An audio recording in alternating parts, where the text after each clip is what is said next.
Lawrence McClellan Crawford. He was born December 3rd, 1922. He currently lives at 1419 9th Street in Clay Center, Kansas. The people attending the interview are his son, Patrick J. Crawford, his wife, Hazel Crawford, his daughter-in-law, Candace Crawford, and his two grandchildren, Austin Crawford and Alyssa Crawford.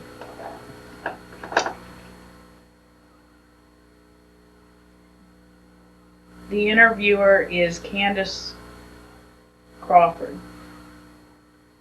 What wars or branch of service did you serve in? Infantry. And what war did you serve in? Second World War. And what was your rank? Private. And where did you serve? Germany. Were you drafted or were you enlisted? Drafted. Where were you living at the time? Clay Center, Kansas. Tell me a little bit about your first days in service, how it felt, what your boot camp experience was like. Felt weak in my knees. Do you Far away from home. I don't know really how. Where was your boot camp at? Oh, our boot camp was Camp Kane, Mississippi. And how many days did you spend there? 13 weeks. Do you remember your instructors? No. How did you get through it? No, I don't know. Did you think it was very hard to get through the boot camp? Absolutely. Where did you exactly go after boot camp? Well, went to Cape Patrick Henry in New York, up East Coast there. We sailed from there. What was your job or assignment given? Did you know? Oh, not really. You, when you're in the infantry, you're in one company or one division to another division. You get trained in one division, then you transfer to another division. Oh, I see. I don't even know what the outfit was over in Africa I was in. I didn't keep track of none of that stuff. Didn't want to. And then after we got done our training over in Africa and know what we was doing over there, why, they sent us over to Italy. Or we went to, what we was going to do is make an invasion of Sicily. But they got that done before we got in there, so we went to Italy. Did you see combat? Absolutely. Were there any casualties in your unit? Absolutely.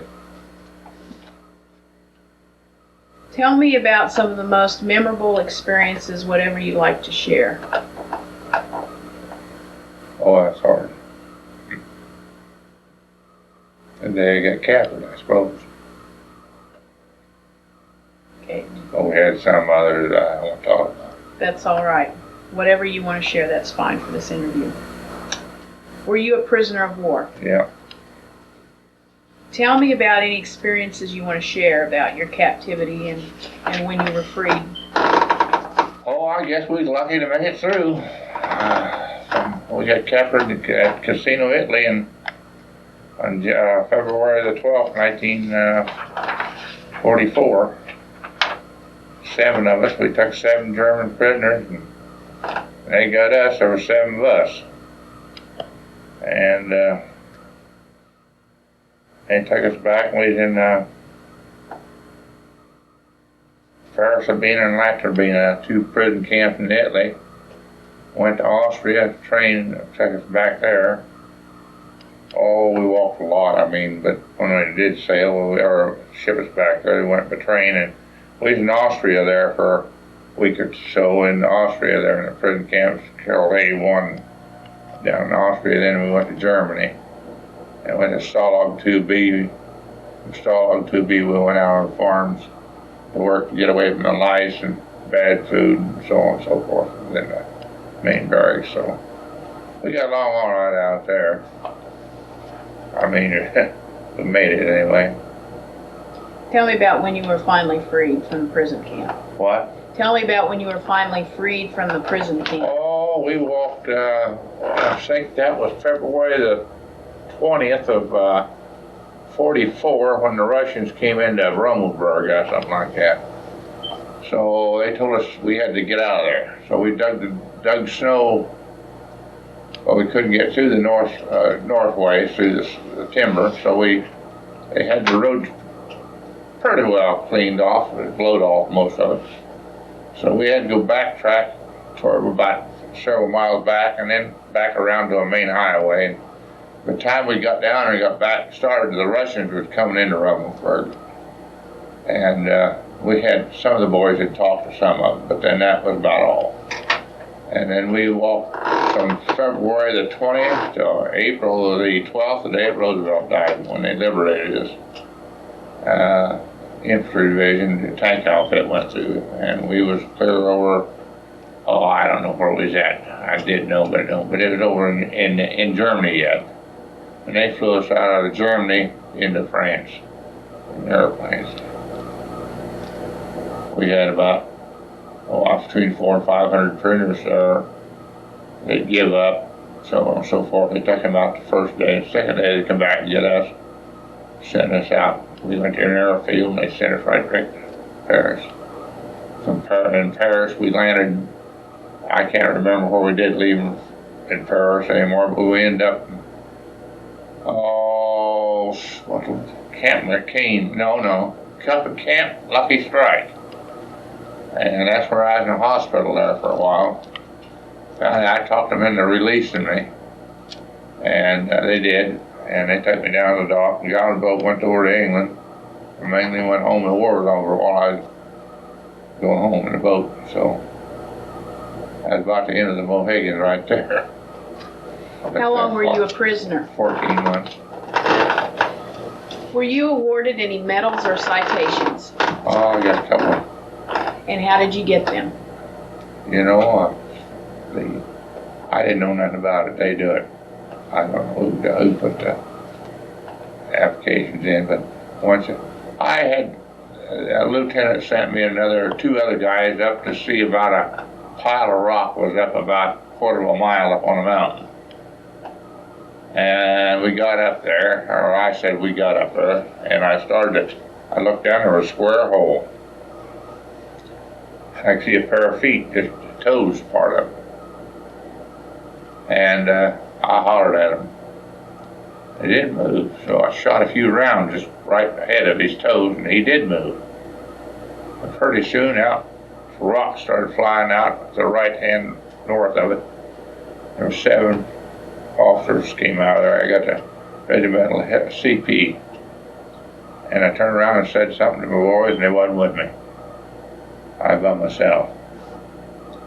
So I hollered, and I had them guys up there, and they wouldn't take their helmets off, their guns off. And finally, the one guy got up out of the ditch way down there. And I said, come up here and help me. So he came up. We got the 7 prisoners, but 7 of them was top officers. 1 sergeant had their CP. We got their radios and the whole works there. So I guess that was kind of a scary day too. That just, I don't know, a week or 2 before I was captured. Can't remember. I didn't keep track of time or anything else. So that's one thing I did remember pretty well, was something like that occasionally. Yeah. But we fought in the mountains all the time. We didn't fight down in the flatlands, and then until we got to Italy, and then we all hand-to-hand combat in them towns there. So we lost practically all our division there. I think there was like 3 or 4, I don't remember, several divisions lost there before they ever got. And I was the first one that ever fired on the monastery. Directed fire, that is, tanks. You couldn't get enough. He said they couldn't get enough elevation, but I backed them in the ditch. And we fired on the monastery and a couple windows on the northeast corner of it. They didn't see it, but they claimed it never was fired on, but I did. I remember shooting or having a shot. Then he got out of there right away, so it would have been artillery on top of him and us both. So, yeah, there's a few things you can remember, but I remember a lot of other things, but I ain't gonna talk about them. But anyway,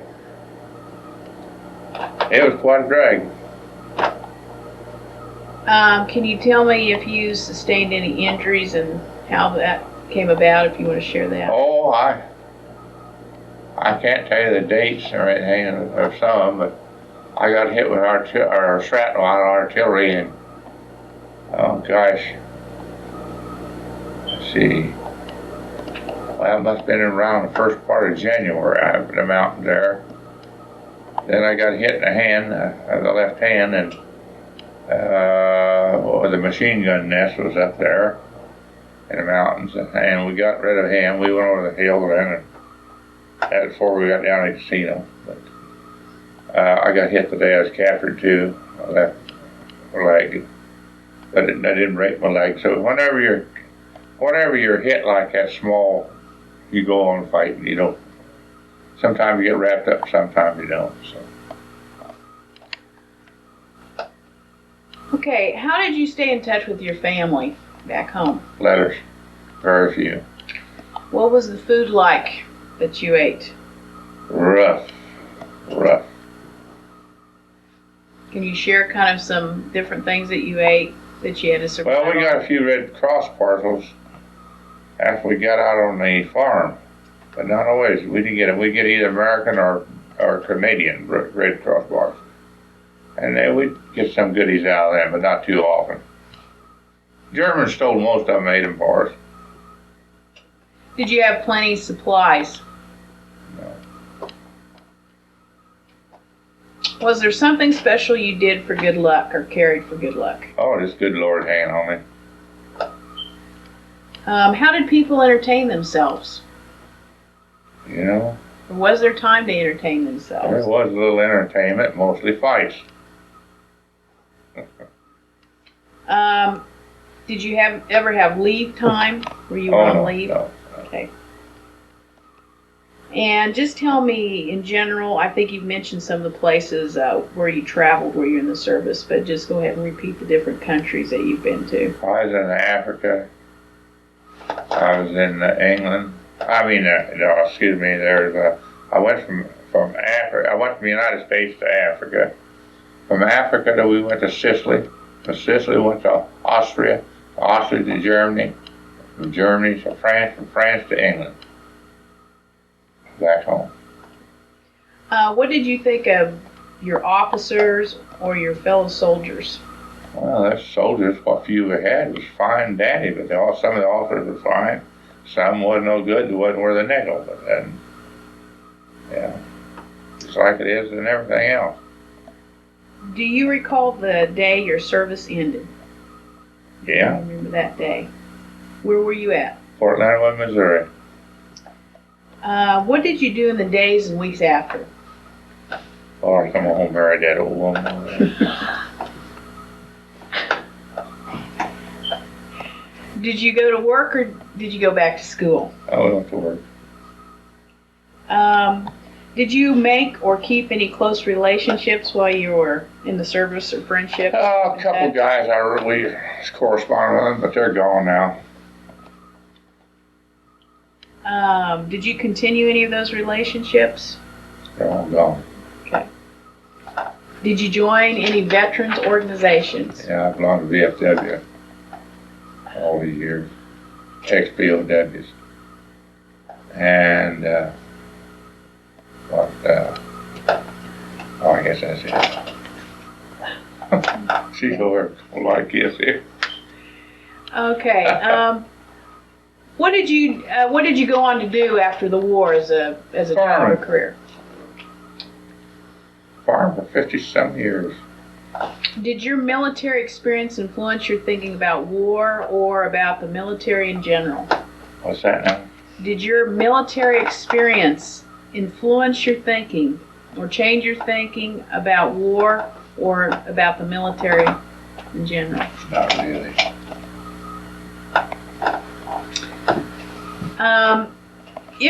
If you are in a veterans organization, what kind of activities does your post or association have or do? Clifton Post, or Clifton, Kansas we had our parades once a year. That's about it. And that post was called what? Legion Post at Clifton. How did your service and experiences affect your life? Oh, it affected it all right. I mean, you know, it done at least a few, like I broke my ankles in Austria there. Didn't know about it until after 79 years old I found out about it. That's about the only thing I remember. I thought I had just sprained it, you know, the hair come find out I broke it. Is there anything else you'd like to add that we haven't covered? No, I guess not. Well, I want to thank you very much for sharing your experiences today. Thank you. Thank you. Shut up, Frank.